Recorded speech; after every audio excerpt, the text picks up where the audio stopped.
जय श्री राधे। अगर आप बहुत टाइम से कंफ्यूज्ड हैं कि क्या आप डिवाइन फेमिनाइन एनर्जी में हैं, तो आज मैं आपको कुछ साइंस इस तरह के बताने जा रही हूँ कि अगर वो 80 से 90% आपसे रेजोनेट होते हैं तो आपके पूरे चांसेस हैं कि आप डिवाइन फेमिनाइन एनर्जी में हैं। ये माना जाता है कि ये जो ट्विन फ्लेम जर्नी है वो हेड एंड हार्ट इन दोनों के कॉम्बिनेशन से बनी हुई होती है, जिसमें हेड होता है डीएम और हार्ट होती है टीएफ। बहुत ज़्यादा इमोशनल, सेंसिटिव और बहुत ही ज़्यादा लविंग सोल्स होते हैं ये। आज मैं जो आपको बताने जा रही हूँ वो है डीएफ एनर्जी के बारे में। ये एनर्जी है, ज़रूरी नहीं कि डीएफ एनर्जी फीमेल में हो, ये मेल में भी हो सकती है। तो आप इसको सिर्फ एनर्जी की तरह से लेके चलिए। अगर ये एनर्जी आपके अंदर है और आपसे रेजोनेट होती है तो आप डीएफ एनर्जी में हो सकते हैं। सबसे पहला साइन है स्पिरिचुअलिटी। ये बचपन से ही बहुत स्पिरिचुअल होते हैं। जब इनकी एज 3 से 4 साल की ही होती है तभी इनको पता होता है कि भगवान की पूजा करनी है। कि इनको कोई सिखाता नहीं है कि किस तरह से कीजिए, लेकिन इनको पता होता है कि भगवान की कनेक्शन क्या होता है। और क्योंकि टीएफ जर्नी जो ट्विन फ्लेम जर्नी है ये पार्ट ऑफ डिवाइन है, मतलब डिवाइन का डीएनए होता है इसमें।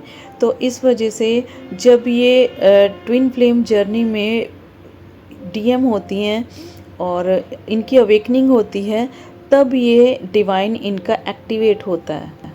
तो हम ये कह सकते हैं कि बचपन से ही बहुत स्पिरिचुअल होती हैं ये सोल्स। और सेकंड है मिरेकुलस सिचुएशंस। इनके साथ बहुत मिरेकल्स होते हैं और इतने ज़्यादा होते हैं कि इनके सराउंडिंग के लोग भी हैरान रह जाते हैं कि इन्हीं के साथ इतने चमत्कार किस तरह से होते हैं। इनकी मैनिफेस्टेशंस इतनी पावरफुल होती हैं कि जिन चीज़ों की इनको ज़रूरत होती है, जो ये भगवान से प्रे करते हैं, इनको वो सब चीज़ें मिलनी शुरू हो जाती हैं। धीरे धीरे इनको महसूस होना शुरू होता है कि मुझ में कुछ स्पेशल है और मैं भगवान से ज़्यादा कनेक्टेड हूँ। तो जब भी किसी तरह की इच्छा होती है ये प्रे करते हैं और भगवान इनकी इच्छा ज़रूर पूरी करते हैं। थर्ड जो है वो है खुद को स्पेशल फील करना। जब इनके साथ कुछ ऐसी मिरेकुलस सिचुएशंस होती रहती हैं तो इनको लगता है कि मेरे अंदर कुछ स्पेशल है, कुछ स्पेशल ब्लेसिंग्स हैं भगवान की मेरे ऊपर, और ये खुद को एक ब्लेस्ड सोल की तरह से फील करती हैं और ये डिवाइन को ही अपना होम फील करती हैं कि वही मेरा घर है। और कुछ डिवाइन सोल्स ऐसी होती हैं कि जैसे भगवान को अपने बच्चे की तरह समझना, जैसे कि लड्डू गोपाल की सेवा करना। और कोई कोई उनको फादर की तरह, मदर की तरह, और कुछ सोल्स ऐसी होती हैं जो उनको फ्रेंड की तरह, सखा की तरह से ट्रीट करती हैं। अपने सारे दुख जितने भी होते हैं उन्हीं को बताती हैं और औरों को वो जल्दी से अपने दुख दर्द शो नहीं होने देती। डीएफ एनर्जी ऐसी होती है कि बहुत ज़्यादा फास्टिंग करना, पूजा करना, इनको पता होता है कि मैंने किस तरह से भगवान से अपनी इच्छा पूरी करवानी है। मंत्रास चैंट करना ये बचपन से ही करती हैं। अभी तक के साइंस अगर आपसे रेजोनेट होते हैं तो आप कमेंट करके ज़रूर बताइए, या इनसे कुछ अलग साइंस आपको फील हुए हैं, एक्सपीरियंस हुए हैं, तो वो भी आप ज़रूर से शेयर कीजिएगा। फोर्थ साइन जो इनका निकल के आता है इनकी फैमिली बैकग्राउंड से आता है। इनकी फैमिली बैकग्राउंड बहुत लविंग, चार्मिंग इस तरह की नहीं होती है और बहुत ही ज़्यादा ट्रिगर्स इनको बचपन से ही मिलते हैं। वो जैसे कि कुछ कुछ डीएफ्स ऐसे होते हैं कि उनकी मदर उनके साथ इस तरह की पार्शियलिटी करती है कि जैसे और ब्रदर सिस्टर को अटेंशन देना, प्यार करना, केयर करना, लेकिन उनकी डीएफ्स की केयर ज़्यादा नहीं की जाती। तो उनको ये महसूस होता है कि मेरे अंदर क्या कमी है। वो इस चीज़ को बार बार सोचती हैं और बहुत दुखी होती हैं कि मेरी क्या गलती है, मेरी माँ मुझे उस तरह से प्यार क्यों नहीं करती जैसे वो औरों को कर रही हैं, या जैसे मेरे फ्रेंड सर्कल में जिनकी माँ है वो उनको इतना प्यार करती हैं, तो मेरे साथ मेरी नॉर्मल लाइफ क्यों नहीं है। वो ये बार बार क्वेश्चन डिवाइन से करती रहती हैं। ऐसा ज़रूरी नहीं कि माँ ही उनके साथ करे, कभी कभी उनके ब्रदर सिस्टर्स जो भी उनके कामिक्स होते हैं वो उनके साथ इस तरह की ट्रीटमेंट उनको देते हैं, जिसकी वजह से उनको पहले तो समझ नहीं आता कि उनके साथ क्यों ऐसा हो रहा है, लेकिन जब उनकी अवेकनिंग स्टार्ट होती है तब उनको पता होता है कि ये इनके कामिक थे और वो इनके कर्मा को रिलीज़ कर रहे थे। फिफ्थ साइन इनका ये है कि रॉन्ग मीन्स रॉन्ग। इनके लिए जो बात गलत है वो गलत है, उसमें ये बिल्कुल कॉम्प्रोमाइज़ नहीं करते हैं। और जहाँ पे भी कुछ गलत हो रहा होता है तो वहाँ पे ये डीएफ्स जो होती हैं झांसी की रानी की तरह कूद पड़ती हैं, लेकिन अपने सामने ये किसी के साथ भी गलत होता हुआ नहीं देख सकती। और जो प्रोटेस्ट करने में होता है ना, वो सबसे आगे यही सोल्स होती हैं कि जो गलत काम को प्रोटेस्ट करने के लिए आगे बढ़ के बोलती हैं कि नहीं ऐसा नहीं होना चाहिए।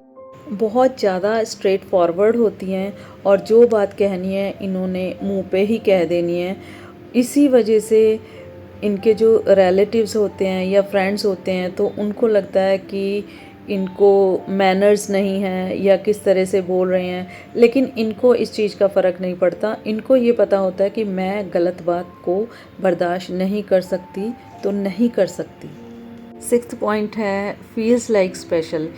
इतने मिरेकल्स इनके साथ होते हैं कि इनको महसूस होना शुरू हो जाता है कि ये एक ब्लेस्ड सोल हैं and God loves them so much. बहुत प्यार है भगवान को उनसे, तो इसलिए भगवान इनके दुख को देख ही नहीं सकते और जिस तरह की भी इनकी मैनिफेस्टेशन होती है भगवान उसको ज़रूर पूरा करते हैं। सेवन्थ पॉइंट है ओवर सेंसिटिव। ये बहुत ज़्यादा सेंसिटिव होती हैं, इनको कोई कुछ बोल दे तो ये बहुत जल्दी हर्ट हो जाती हैं, लेकिन जैसे बचपन से ये पैटर्न देखती चली आती हैं तो धीरे धीरे इनको ये समझ आना शुरू हो जाता है कि मुझे कोई भी समझ नहीं रहा है। लेकिन जब इनको डीएम ट्रिगर करते हैं ना तो ये बहुत ज़्यादा हर्ट हो जाती हैं और इनको ये नहीं समझ आता कि डीएम ने मुझे इस तरह से क्यों हर्ट किया। ये उसके लिए क्वेश्चनिंग भी करती हैं और जब तक सेटिस्फाइड आंसर नहीं मिलता तब तक इनको बहुत ही ज़्यादा दुख महसूस होता है कि इनके साथ ऐसा क्यों कहा गया या इनके साथ ऐसे क्यों किया गया। डीएफ एनर्जी बहुत बड़े लेवल की एम्पैथ होती हैं। किसी भी तरह की एनर्जी अगर इनके सामने होती है, कोई पॉजिटिव इंसान है तो पॉजिटिविटी और कोई नेगेटिव इंसान है तो नेगेटिविटी को ये बहुत जल्दी एब्जॉर्ब करती हैं। कभी कभी नेगेटिव एनर्जी की वजह से या नेगेटिव लोगों की वजह से ये बहुत ज़्यादा डाउन फील करती हैं और बहुत रोती हैं। शी क्राइड लाइक बेबीज़, क्योंकि ये ओवर सेंसिटिव होती हैं। एट साइन इनका है very very very much helpful.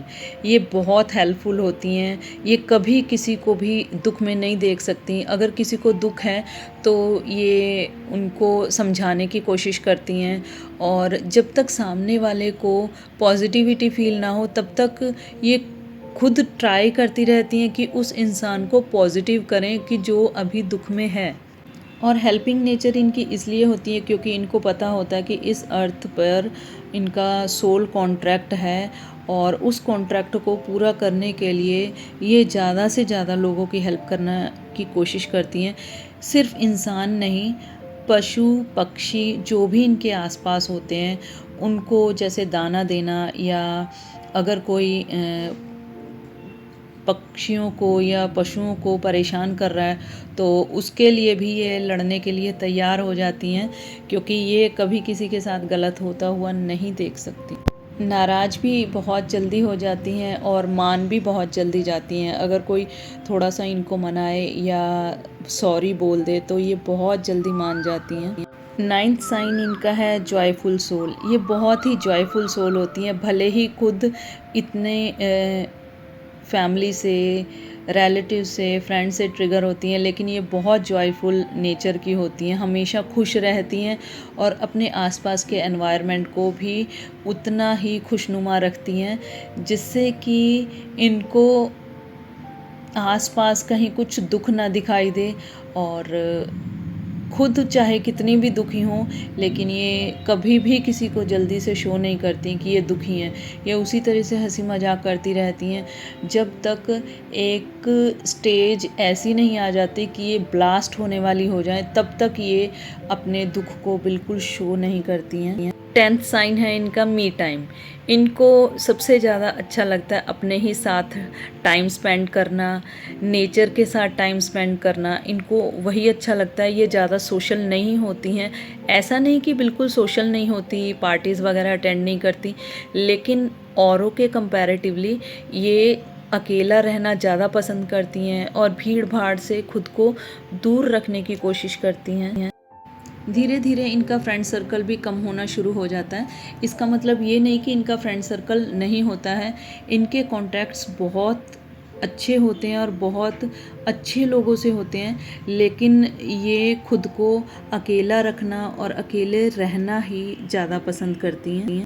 जब इनके फ्रेंड्स घूम रहे होते हैं, पार्टी कर रहे होते हैं, इंजॉय कर रहे होते हैं, तो ये उनके साथ रहने की बजाय नेचर के साथ रहना ज़्यादा पसंद करती हैं और अपना टाइम कहाँ पे अच्छी तरह से यूटिलाइज़ करना है, वहाँ पे ही ये अपने टाइम को यूटिलाइज़ करती हैं। ऐसा नहीं है कि ये बिल्कुल बाहर नहीं आती जाती हैं या पार्टी में नहीं जाती हैं या फ्रेंड सर्कल में नहीं होती हैं, लेकिन इतनी नहीं होती जितना कि हम औरों के साथ कंपैरिजन करें, उस हिसाब से ये अपने आप को अकेला रखना ज़्यादा पसंद करती थी।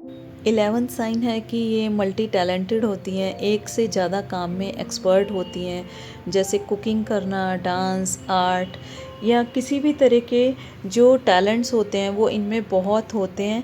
और मल्टी टैलेंटेड होने के साथ साथ इनमें लर्निंग पावर बहुत ही ज़्यादा स्ट्रॉन्ग होती है। ये बहुत जल्दी से उन चीज़ों को लर्न कर लेती हैं जिसमें कि बाकी को काफ़ी टाइम लग जाता है। 12th साइन है इनका मोटिवेशन।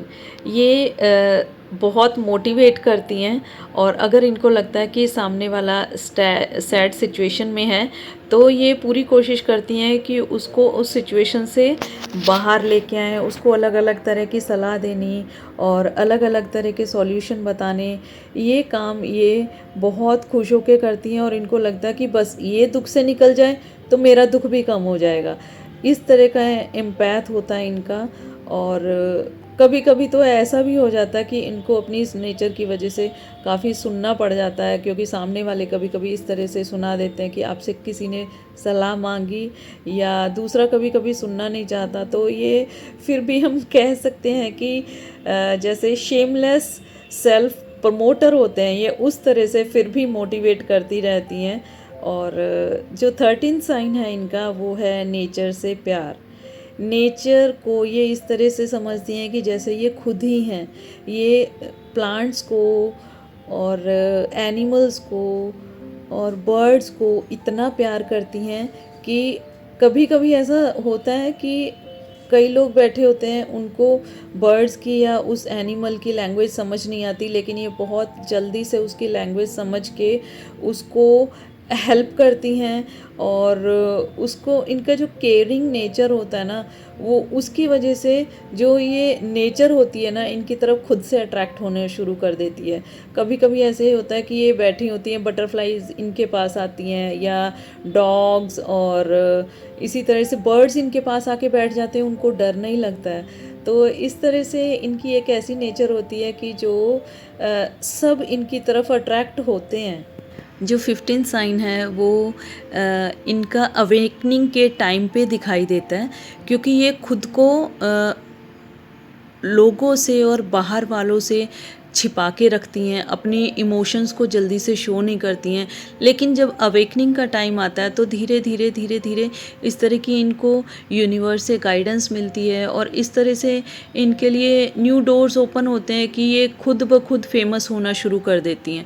तो ट्विन फ्लेम जर्नी में एक ये क्वालिटी देखी जाती है कि जो ट्विन फ्लेम कनेक्शन में होते हैं उनमें डीएफ या डीएम, इन दोनों में से एक सोशल प्लेटफॉर्म पे बहुत ही ज़्यादा फेमस होता है और एक खुद को सोशल प्लेटफॉर्म से कट ऑफ रखता है। मतलब एक सोशली ज़्यादा होता है और एक इंट्रोवर्ट नेचर का ज़्यादा हो जाता है। और ये एनर्जीज़ जो होती हैं टाइम टू टाइम चेंज होती रहती हैं। हम कह सकते हैं कि इन दोनों में से एक एनर्जी एक ऐसी होती है कि जो सोशली फेमस होती है, या वो हीलर हो सकते हैं, या वो किसी तरह के एनजीओ से कनेक्टेड हो सकते हैं, जिनके कॉन्टैक्ट्स बहुत ज़्यादा आगे आगे बढ़ने शुरू हो जाते हैं। 16th साइन ये है कि ये डीएफ एनर्जी जो होती है बहुत ब्यूटीफुल होती है, और इनकी आँखें, इनका चेहरा, इनका जो पूरा ऑरा होता है वो इतना पॉजिटिव होता है। किसी किसी के बाल बहुत सुंदर होते हैं, किसी के छोटे बाल होते हैं वो भी बहुत सुंदर लगते हैं, और किसी किसी की आँखें बहुत अच्छी होती हैं। और डीएफ की जो आँखें होती हैं ना, वो इस तरह की होती हैं कि कोई ज़्यादा देर तक उनकी तरफ नज़र से नज़र मिला के बात नहीं कर सकता। एक इतनी पावरफुल इनकी जो आँखों की जो चमक होती है ना, वो इस तरह की होती है कि हर कोई जल्दी से इनसे कनेक्ट नहीं कर पाता है। कुछ डीएफ्स ऐसी होती हैं कि भले ही सांवली हो, लेकिन वो उनका चेहरा इतना सुंदर होता है और वो इतना अट्रैक्टिव होता है कि ना सिर्फ ये इंसान, बल्कि नेचर खुद उनकी तरफ अट्रैक्ट होना शुरू कर देती है।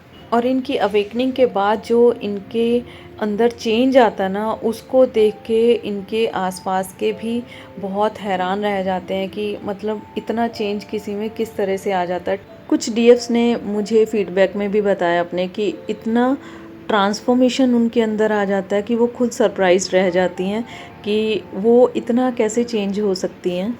वीडियो थोड़ी लंबी हो गई है, लेकिन आप ज़रूर बताइएगा मुझे कि आपको कौन कौन से इसमें से साइंस रेजोनेट होते हैं, और कौन से ऐसे साइंस हैं जो इस वीडियो में नहीं है लेकिन आपने एक्सपीरियंस किए हैं। प्लीज़ आप अपना एक्सपीरियंस ज़रूर शेयर कीजिएगा। इस वीडियो को ज़्यादा से ज़्यादा शेयर कीजिए, और इन्फिनिटी टैरो 111 को सब्सक्राइब कीजिए। अगर आपको किसी तरह की पर्सनल रीडिंग चाहिए, अगर आप जानना चाहते हैं आप किस तरह के रिलेशनशिप में हैं, और सोलमेट, कार्मिक, ट्विन फ्लेम, प्लेटोनिक, कौन सा रिलेशनशिप है आपका, और अगर ट्विन फ्लेम है तो आप कौन सी स्टेज पे हैं, तो उसके लिए आप अपनी पर्सनल रीडिंग बुक करा सकते हैं। इसी के साथ ही अगर आपको अपनी लाइफ में किसी तरह की भी ऑब्स्टेकल, कुछ रुकावट महसूस हो रही है करियर के रिगार्डिंग, हेल्थ के रिगार्डिंग, तो आप मुझसे कनेक्ट करके अपनी पर्सनल रीडिंग बुक करा सकते हैं व्हाट्सएप पर। और मेरा नंबर है 7982940981। मिलते हैं नेक्स्ट टाइम, तब तक के लिए राधे राधे।